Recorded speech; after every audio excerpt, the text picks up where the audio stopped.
This Thing Called You by Ernest Holmes, Chapter 12.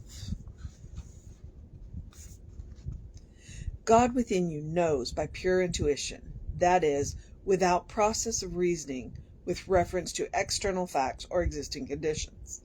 If God were to know in any other way, God would be finite. This is why it is said that God is omniscient or all-knowing. Such omniscience or all-knowingness exists at the very center of your being. Therefore, divine guidance exists at the center of your being, acting as a principle in nature. If you are living in an intelligence which instantly knows the answer to any problem, then you are living in an intelligence which has no problem. You are therefore bringing your problem to a principle which has no problem, just as electricity or mathematics or the law of gravitation has no problem. Hold up an object heavier than air and let go of it, and the law of gravitation will bring it to earth. It would be a problem if you had to force this object to the earth. It is no problem to the law which works automatically. You let go of the object, and the rest is automatic. So it is with the use of other principles in nature. So it is with divine guidance. Common sense will tell you that divine guidance cannot exist for a few persons. It cannot exist because of any particular religious belief or because of a dogmatic acceptance of any creed. Divine guidance must exist for you and for everyone, or not at all, just as electricity exists for everyone. Divine guidance, like the presence of God, is where you are, at the center of your being. When you turn to the Spirit for the solution to your problem, Spirit answers by intuitively knowing not the problem, but its answer. If you have a problem of confusion and wish to gain peace, this could not be done by asking God to be peace, for God is peace. Your answer would come as you turn from the confusion to the contemplation of peace. You cannot join confusion with peace. You must forget the one if you would unify with the other. Say, knowing that the law of God is perfect, I lay aside all fear, uncertainty, or doubt. There is no burden whatsoever in my consciousness. I live in the kingdom of heaven now. I rejoice in the divine presence. I bathe in the sunlight of eternal truth. I consciously enter into the benediction of peace. As your consciousness lifts itself above the problem into a spiritual atmosphere of affirmation, the problem as such disappears and the answer takes its place. Every problem contains its own answer. If you think of the problem merely as a question, an inquiry, and not as an obstruction, thinking of it in this way, keep your mind not on the repetition of thoughts about the problem, but on the receipt of a definite answer. Work with your consciousness until it ceases to function on the level of problem and begins to function on the level of answer. It is mathematically certain that your problem will be solved if you do this. You may not find this the easiest thing in the world to do, but even though it may be difficult at times, you must never permit yourself to become discouraged. Reward is certain. Remember, you are not presenting God with the problem. God has no problem. Principles have no problems. God knows intuitively, and the principle of divine guidance works automatically on your acceptance.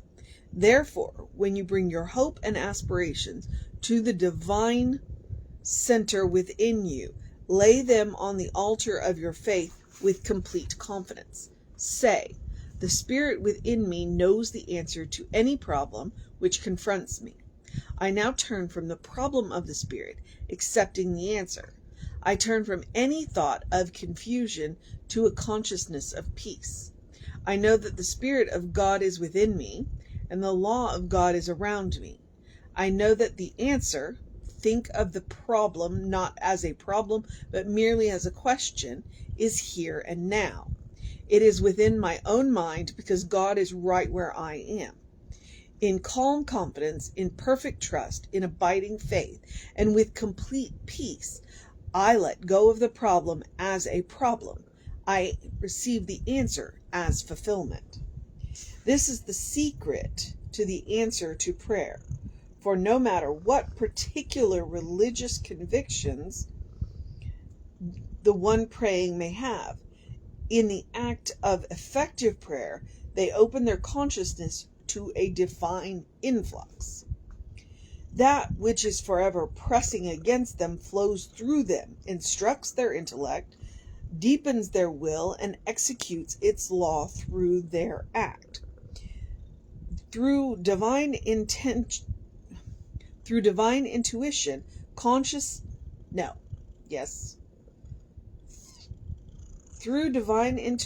consciously enter the upper field of your mind where peace and joy forever exist. Do this humbly, but with a sense of triumph. Meekly, but with a consciousness of worthiness. Not timidly, as one knocking at a door which may refuse to open, but boldly as one who knows in whom they have believed. You are working with an immutable law, an unfailing principle, an ever-available power. It is as simple as this. The mind that is in you is the mind of God. It knows nothing about big or little, hard or easy, but what it does for you, it must do through you. Hence, you must believe there before it can operate for your benefit. Say, realizing that the divine spirit can give me only what I receive, knowing that what the spirit does for me, it must do through me. I now accept the gift of life. I permit infinite life to flow through me. I permit divine intelligence to act through me, knowing that all the power there is, all the presence there is, and all the life there is God, the living Spirit Almighty. Identify yourself with the object of your desire. Think of beauty and peace, and you will attract beauty and peace.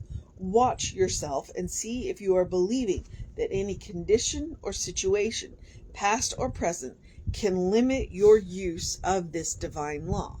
If you do, you are automatically causing the law to work through the infinite limiting condition. You are conditioning the law to your own acceptance. This does not mean that you are limiting the law. You are merely saying, this is what I accept of life. In other words, you are believing that the possibility of your personal experience is already set by your environment. Say, the law of good is flowing through me. I am one with the rhythm of life. There is nothing to be afraid of. There is nothing to be uncertain about. God is over all, in all, and through all. God is right where I am. I am at peace with myself. I am at peace with everyone around me. I am at peace with the world in which I live. I am at home with the divine spirit in which I am immersed. Let us think about happiness. Everyone desires to be happy. Everyone strives towards happiness. Too few obtain it. Happiness is not a mental debauch. If one must become intellectually or emotionally intoxicated to be happy, then like one who has imbibed too much alcohol, they are bound sooner or later to sober up and again must plunge themselves into an unnatural state to revive their happiness. Happiness must come from a deeper wellspring of being. Permanent happiness comes from a quiet contentment and an inner sense of certainty which cannot be shaken by outside conditions, whether good or ill. The mind must reach a place where it no longer remembers the past with anxiety or looks into the future with uncertainty. If you believe in divine goodness, the loving kindness and givingness of God, if you believe in your own soul as immortal, forever expanding, then no matter what situation confronts you, you can be happy. Say, I have a calm, inward conviction of my union with good, my oneness with God. I have a deep realization that I am surrounded by an infinite law which receives the impress of my thought and acts creatively upon it. I am conscious of my ability to use this law, to direct it for specific purposes for myself and others. There is nothing in me that can deny, limit, obstruct, divert, or in any way hinder my use of this law. There is no argument, no belief, no superstition, no doubt that can cast any shadow of unbelief across my mind. I realize that this law exists, and I am conscious that I know how to use it. It is certain that you will have to love your fellow people if you wish to be happy. Your union with God implies your union with everything that lives. Do not be afraid of this. Do not shun the thought of it. Divine union means union with everything. This does not mean that you love those who are closest to you any less. You merely love all humanity more. Think for a moment about the few upon whom you have lavished particular affection. Now permit your imagination to include more. Say to yourself, what would it be like if these few whom I love so much were multiplied so that finally everyone I meet should arouse in me the same deep affection? Dare to lose your small affection, and you will find it increased and multiplied 1,000,000 times through greater union. Learn to be at home in the universe. No more loneliness. No more sense of isolation. See God in everyone. The same God with a different face. The same animating principle with a different form. The same divine presence clothed in individual expression. There is a fountain of life from which, if a person drinks, they shall never thirst again. Your search is after this fountain that you may be immersed in it. You cannot plunge into the waters of real life unless you take everyone else with you. The universe is one system. You cannot be happy unless you believe in immortality. You not only have the joy of living today, but an equal joy of knowing that you will live forever. Always your horizon will be expanding, forever filling your life with new hope, new vigor, and new assurance. You are an eternal being now on the pathway of endless unfoldment. Never less, but always more yourself. Life is not static. It is forever dynamic, forever creating. Not something done and finished, but something alive and awake and aware. There is something within you that sings the song of eternity. Listen to it. There is an eternal springtime of your soul, always rising but never setting in the sun of your destiny, is the sun of your destiny. Commune with the invisible presence within you until there comes a certainty which is beyond hope, something which enables you to see clear-eyed the future as you see the past. God grant that you shall enter into this freedom today. Say, I refuse to worry about anything.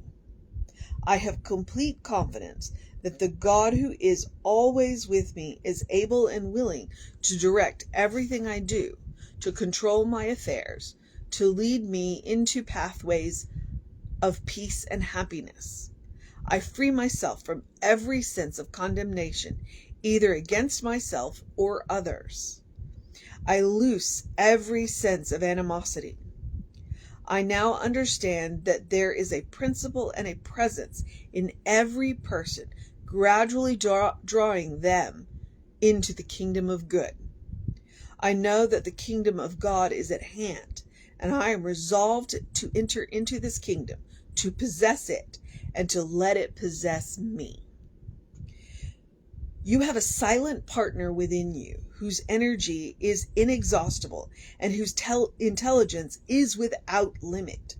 Your silent partner is more than a subjective or unconscious reflection of life. It is life itself. You must find and maintain a close communion with your true center. Your creative power is not an act of will. It is, rather, an act of your willingness to believe. And you are believing in something greater than your objective self, something deeper than your subconscious self, something beyond the collective thought of the world. Your creative power comes from the originating spirit itself, which knows no limit. It is conditioned by no circumstance and governed by no law outside of itself. Throw yourself with complete abandon into the all-consuming fire of inward conviction. Say, I know that the divine spirit is operating through me now. I know that I am not limited by anything that has happened or by anything that is now happening. I am entering into an entirely new set of conditions and circumstances. That which has no limit is flowing through my consciousness into action. I am guided by the same intelligence and inspired by the same imagination, which scatters the moonbeams across the waves and holds the forces of nature in its grasp. Try to feel such a close union with his invisible presence that it becomes to you as an infinite person, not a person separated from you, but the person operating through you. Unity does not mean uniformity. Therefore, you know that God is always acting in you in a unique way, in an original manner. Try to feel that every day something new and wonderful is going to happen to you. Say, I am conscious that divine spirit is acting through me. I am aware that the truth is making me free from any belief in want, lack, or limitation. There is no doubt or uncertainty in my mind. I have a feeling of security and an ability to do anything that I should do. I am not afraid of life or death, for I know that death is swallowed up in life. I know that every living soul will find complete emancipation sooner or later. Therefore, I stand amidst the eternal ways and let the winds of God blow full and free around me. You have just as much evidence of the existence of your soul as you do of the existence of an atom. While it is true that no one has ever seen this soul, it is also true that no one has ever seen love, beauty, or intelligence. You have an invisible body right now. You are as immortal now as you ever will become, and you should begin to live like an immortal being. The soul is the one triumphant, indestructible, and unconquerable thing you possess. Shot from the invisible into this experience, it constitutes your great reality. But why wait for physical death to enjoy and experience your immortal being? Do not prepare to die. Prepare to live. Whether you are 10 years old or 100, there is no death. It is impossible for you to die. Stop trying to die and learn to live. Each autumn brings its harvest, yet it never leaves you with a thought of finality. There will always be a new planting, new blossoms, and new fruits, new seed times, and new harvests. It makes no difference what your harvest may have been last year. Today, you can create a new future if you have the faith to believe that you can. Plant, then, new hopes and aspirations. The Lord of the harvest will permit you to reap what you have sown. This Thing Called You by Ernest Holmes, Chapter 12.